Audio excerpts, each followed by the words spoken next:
Shields. Another candidate for governor there, State Senator Tom George from Kalamazoo. We are with Kyle Melinn, the editor of the Mears newsletter. You can subscribe at mearsnews.com if you want political insight and inside information every single day. This is a big day for you, primary day. It could be a long and late day, couldn't it? Oh, well, yeah, we'll go right on up to midnight, and then we'll do the next day, and we'll probably be up till 5, 6 in the morning getting results in for the state house races, the state senate races. You know, there's bound to be some real close races. And some of these rural districts, it takes a long time to get the poll results in. For example, up north, where there's an island, they actually ferry the results back in. You know, it's pretty old school. So it's going to be a late night for us. Is that the Beaver Island vote? Yeah, the Beaver Island vote, the Drummond Island vote, you know, Mackinac Island vote. I mean, they all get tabulated by the county clerk, and you got to bring it into the county seat, and it's never in those islands. You were just in northern Michigan for an extended time. You said you saw a lot of political signs. What do you think will happen in the first congressional district there, the Bart Stupak seat? Well, I think we're going to see a strong performance by Dan Benishek, the surgeon there from Iron River, for a few reasons. First of all, he got into the race early, meaning that he got into the race before the controversy with Bart Stupak and his vote on abortion there on the health care package really picked up. And so he earned a lot of media coverage, national media coverage from that. And then he earned, I think, the admiration of the voters for being first out there and for getting a lot of momentum. Jason Allen is a well-known political name, but I think, unfortunately, he got into the race a little late.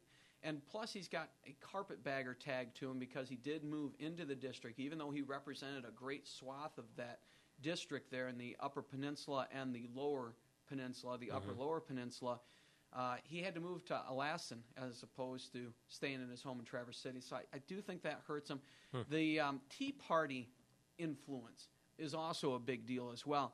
Benishek has been able to label himself the Tea Party candidate, where Jason Allen has had to take arrows from the Tea Party folks for a bill that he sponsored that the Tea Party folks feel like is pro-union. And I think he's also got that tag, unfortunately, to him. What about the Carolyn Kilpatrick race? Now, a lot of people are saying she's going to be beaten in the primary and that it's mainly due to her son. You know what's funny about that? How many elections have we said a Kilpatrick is going to lose? Yeah. And then mysteriously they don't. You know, she was supposed to lose last time to Mary Waters, right? And then Kwame Kilpatrick was supposed to lose the election before that. And he didn't. And it was a shock to everybody that he didn't. And it was a shock that she didn't lose. And so I've quit betting against the Kilpatricks. Somehow, some way, people like these people, and they win. The other problem, I think, with Hanson Clark is that there are a lot of other options on the ballot if you don't like the Kilpatrick name, more so than 2 years ago when there was only Martha G. Scott as the other option with Mary Waters. This year we've got several more options, and I think that hurts Hanson Clark.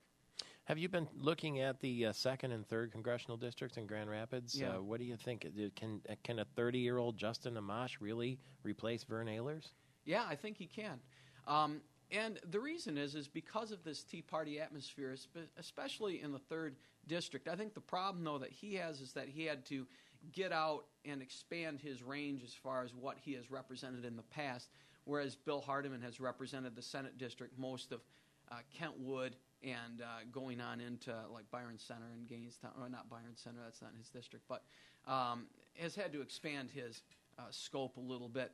On the plus side, though, there's such an anti-politician sentiment out there that maybe that isn't so bad for Justin Amash, because he can say, well, I've only been there 2 years, and when I have been there, I have been very anti-establishment, and that would be an accurate thing for him to say. Well, there are a lot of people who are really surprised that Steve Heacock couldn't get more traction as much as a statesman as he is in Grand Rapids. Well, and you know what, though? I was told that Heacock is doing better than some of the polls might indicate. Oh, really? And there could be a surprise there, and it is very possible. But Justin Amash really can run as a bit of a, I don't know if an outsider is the correct word, but certainly as an objector to the process. And so I don't think that Heacock will have that vote to himself. How's about the Hoekstra seat? This is a wide-open, wild race there, too. And I think what would happen here is if Bill Huizenga and Wayne Kuipers were not both in the seat, If it was just one or the other, I think you would have to give that person the edge. But I think they've kind of cut up into their own traditional base of support, and that's really opened the door for Jay Riemersma and actually this Bill Cooper, too, who's been able to ride this Tea Party sentiment. He received the endorsement of something called I-Caucus, which is kind of like this Tea Party umbrella group from the national stage, and that's really helped him a lot. He's been very vigilant. He's raised a lot of money. He hasn't quit. I've really been impressed by the campaign that he's run. But Jay Riemersma, I think, is the favorite going in. Jay Riemersma was really embraced back when he was a football player at Zeeland High School. I mean, growing up in the area as a kid, I just remember it was all about Jay Riemersma, what a stud he was for the University of Michigan, and, great football player, and then he went to the pros, and everybody was proud of Jay Riemersma. What a great athlete he was. And I think that's translated to his popularity in this congressional race where, people don't necessarily dive into the issues. And let's be honest, there isn't a lot of difference between all of these candidates on the political end. I mean, they're all right. They're all pro-life. They're all pro-business. I mean, seriously, when you get down to it, it's about who you like and about who you know. And a lot of people know Jay Riemersma, and, they also know about the other politicians, and they don't like politicians. We'll read about it at MearsNews.com and subscribe, too. Thank you very much for the time this morning. Hey, thank you, Michael Patrick. Polls are open in 3 minutes. It's Michael Patrick Shields. More political coverage next hour with the party chairs and Mitt Romney later in the program, too. Stay tuned.